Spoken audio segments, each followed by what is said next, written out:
Hey guys, here's another step for the movie poster series. So if you've stayed with me throughout our poster series, we have been getting the basic elements together. We've put on the background, we've changed the sky, we've changed the colors of both elements, we've added the city, but now we want to start getting really detailed with that. And when I mean detailed, I mean we want to start adding destructive elements to it. We want to make it look old, destroyed, it's been through war, etc. Now, something I realized is that it's not going to be a very good idea for me to add these destructive elements to such a low-resolution picture. It would be kind of a waste of time. So we're going to go back to the original image and start adding elements there. Now, the best way to do that is one click, and there you go. I've destroyed some of the city. Okay, it doesn't work that way. But what I am going to do is I'm going to show you the different types of techniques to create destructive elements in your city. And it's relatively easy, but it is time consuming, so I'm only going to show you the basics of each technique per building. And then once you get the idea, I'm just going to do the rest myself. So before you do anything, you want to find elements of destroyed buildings.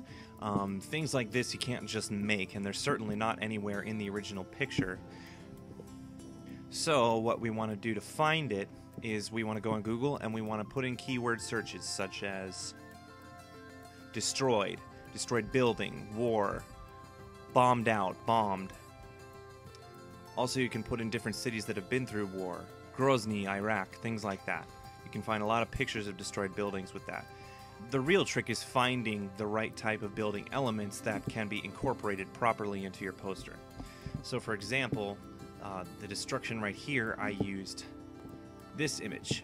And it's kind of hard to believe that I took this image and then incorporated it to there, but I did and it worked. And I'm going to show you exactly how that was done. So what we're going to do is I'm going to do a building I haven't touched yet, like this one right here, this white one, which is behind this tower. And I'm going to start destroying it. Something you might or might not want to do is create a separate layer or mask for your image. The reason why you do this is that either the mask or the extra layer is going to make it so whatever changes you make, you still have the original element in the background that you can come back to. And that can be important in case you decide you want to do something else.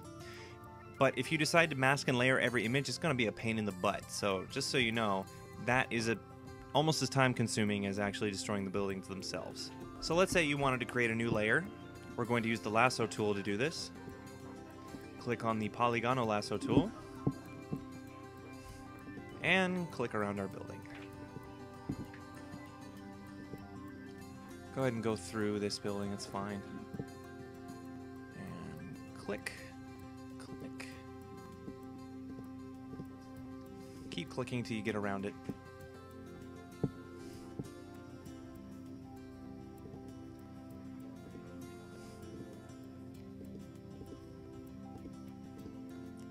And it's fine if you want to incorporate this building, the tower as well.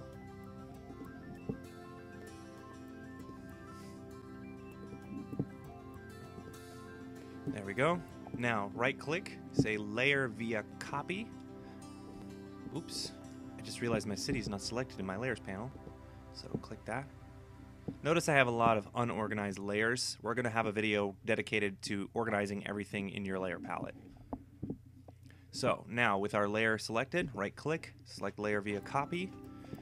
Now click the move tool, and as you can see, we have a separate layer that we can mess with.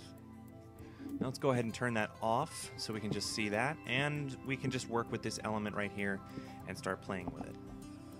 So in the next video, what I'm going to do is I'm going to use the eraser tool to start getting rid of pieces of the building. I'm also going to show you how to use the clone stamp tool to get rid of pieces of a building and still maintain your original background.